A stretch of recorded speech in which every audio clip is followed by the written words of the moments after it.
Hello students. Today we will study the determinants of working capital. Determinants of working capital का मतलब होता है कि what are the different factors, क्या क्या factors हैं जो working capital के requirement को इफेक्ट करती है.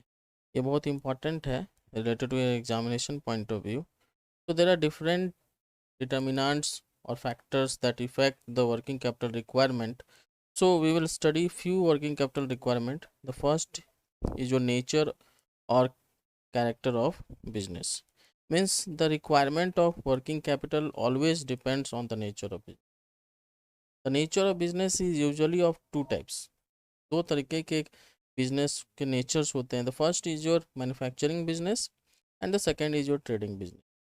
So in the case of manufacturing business, it takes a lot of time in converting raw material into finished goods. कोई भी मैन्युफैक्चरिंग बिजनेस होता है तो बहुत टाइम लेता है उसको कन्वर्ट करना है रॉ मटेरियल को वर्क इन प्रोग्रेस और फिनिश गुड्स में. सो इसीलिए क्या होता है, कैपिटल जो भी इन्वेस्ट करते हैं रॉ मटेरियल में, सेमी फिनिश गुड्स में, और उसको फिनिश गुड्स में कन्वर्ट करने के लिए उसमें टाइम लगता है. So on the other side जो ट्रेडिंग बिजनेस होता है जहाँ पे मेरे को उसमें पैसा जो है मेरे को कम भी लगता है और मेरे को वर्किंग कैपिटल अच्छे से मैनेज भी होते हैं. सो इसीलिए बोल सकते हैं in the case of trading business the goods are sold immediately after purchasing or sometimes the sale is effected even before the purchase itself. So nature और कैरेक्टर ऑफ बिजनेस में हम लोग क्या समझेंगे कि nature of business are of two types, एक manufacturing concern और एक trading concern.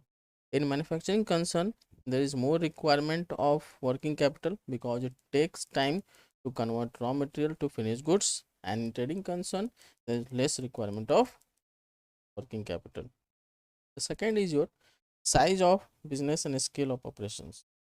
Size of business, as the name suggests, size of business means if your business is big, बड़ा है बिजनेस, बिजनेस बड़ा रहेगा तो इसमें क्या होता है कि वर्किंग कैपिटल रिक्वायरमेंट मेरे को ज़्यादा है, तो डे टू डे एक्सपेंसेस मेरे को ज़्यादा लगेगा. आप ही सोच के देखो, अगर किसी भी एक छोटा सा पान का गुमटी है उसमें डेली एक्सपेंसेस क्या होगा, कुछ नहीं. वहीं एक बड़ा सा दुकान होगा जिसमें 4-5 एम्प्लॉय होंगे, वहाँ पे अच्छा डे टू डे एक्सपेंसेस खर्चा हो रहा है, तो साइज ऑफ बिजनेस भी मायने रखता है डेली एक्सपेंसेस के लिए. इसीलिए बोला जाता है कि size of business, scale of operations also effect the requirement of capital. Production policy, production policy का मतलब how much time any manufacturing business takes to convert the raw material into finish.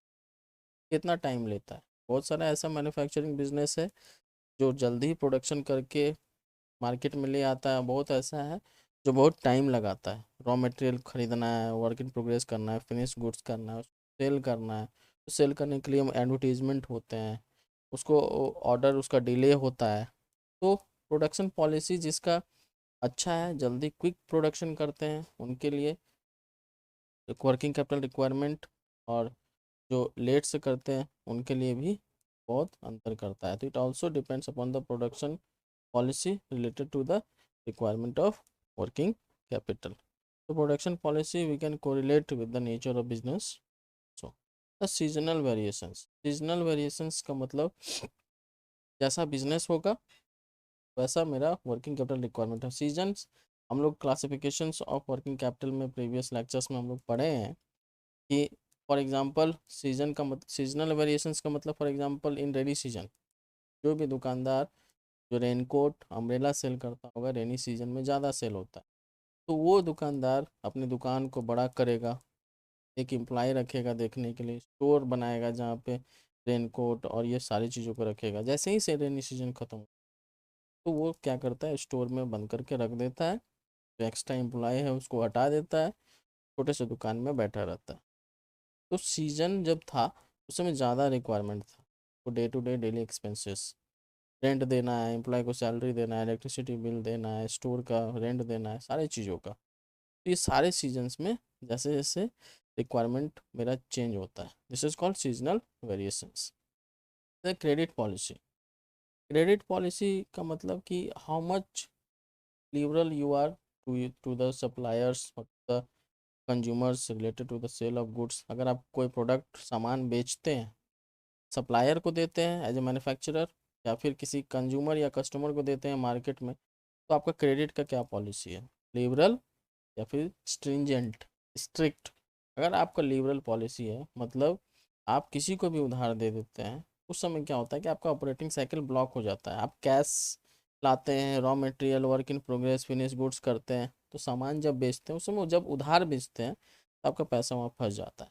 तो फिर आप कहीं से पैसा ला के फिर से बिजनेस चलाते हैं, फिर से उधार देंगे तो फिर से बिजनेस फंस जाएगा, फिर से पैसा लाएगा वो कहीं से, फिर से पैसा फंसेगा। तो लिबरल में क्या होता है, बिजनेस उतना अच्छा नहीं चलता है। तो स्ट्रिक्ट में क्या होता है कि आप स्ट्रिक्ट हो, किसी को उधार नहीं देते हो, तो आप कैश से स्टार्ट करते हो बिजनेस, वर्क इन कैश, फिर raw material, work in progress, finish goods, फिर सेल करते हैं, कैश आता है, फिर वर्क, ये प्रोसेस बहुत ही अच्छा चलता है। तो क्रेडिट पॉलिसी जिसका लेवल है उससे अच्छा स्ट्रिक्ट क्रेडिट पॉलिसी में चलता है। सो जिसमें क्रेडिट पॉलिसी स्ट्रिक्ट होता है उसमें वर्किंग कैपिटल रिक्वायरमेंट कम होते हैं, और जिसमें लिबरल होता है उसमें ज़्यादा लगता है। तो there are, these are the 5 important determinants of working capital requirement. So go through these important determinants, so this will help you. Thank you.